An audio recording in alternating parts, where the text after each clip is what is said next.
Hello, my name is James Olsen from Reality Sales Training, and welcome to the Sales Reality Check.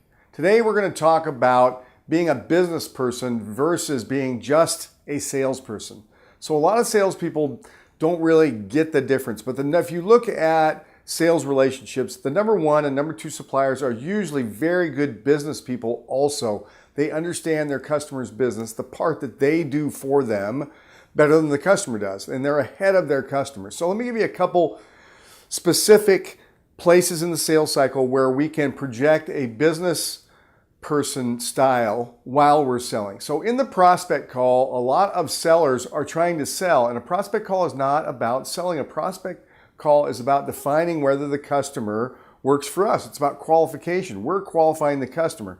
If they fit our qualification, then we know we can help them. So it's about interviewing the customer. When a lot of salespeople will fall into the trap, the customer will say, "What's your price on X?" What I want us to say is, "I've got some great prices on X, and I would love to sell you something today," but that's really not the purpose of the call. The purpose of my call is to find out if you and I are going to be a good fit for each other. If we are a good fit, I know my pricing is going to work. So that's going to project us as a business person versus just what I call an order grubbing salesperson.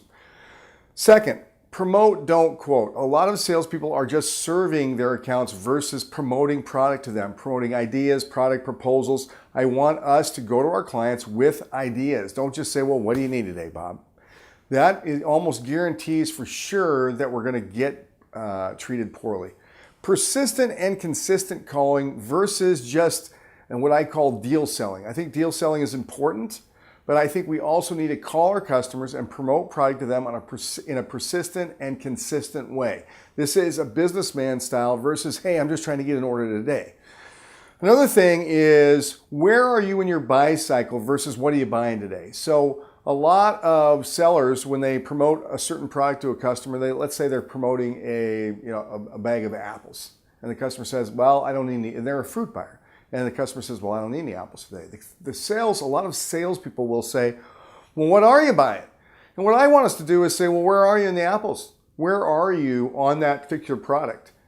The same I want to do when we miss orders. Again, as a business person versus a whiny salesperson, I call it being a winner versus a whiner. When we lose business, which we will from time to time, we don't want to, but when we do, the salesperson becomes a whiner and says, "Well, God darn it, I wanted that," or "You bought from somebody else." "Well, what are you buying?" What I want us to do is say, "Okay, Bob, so you bought that. You bought a bag of apples last week. How long is that going to last you?" A bag of apples, a carload of lumber, it doesn't matter. A load of paint, a vat of oil, doesn't matter. So the bag of apples, Bob, how long is that going to last you? "Okay, another 2 weeks. Will you be buying apples 2 weeks from now?" "Yes, I will." "How much did you pay for those?" "Oh, okay, you paid around $1.50 a pound." "Okay, if I could get you a bag of apples for 2 weeks out at $1.50 a pound, would that be something that would be interesting to you?" So that's the businessman or business person's advantage versus the salesperson who's just there for the order today. Here's the other thing. When we're there just for the order of the day, the customer feels it, and then they treat us like a salesperson versus a business partner. This has been the difference between being a salesperson or a business person that sells. This is the Sales Reality Check. My name is James Olsen with Reality Sales Training. I appreciate you coming by, and until next time, let's go get an order.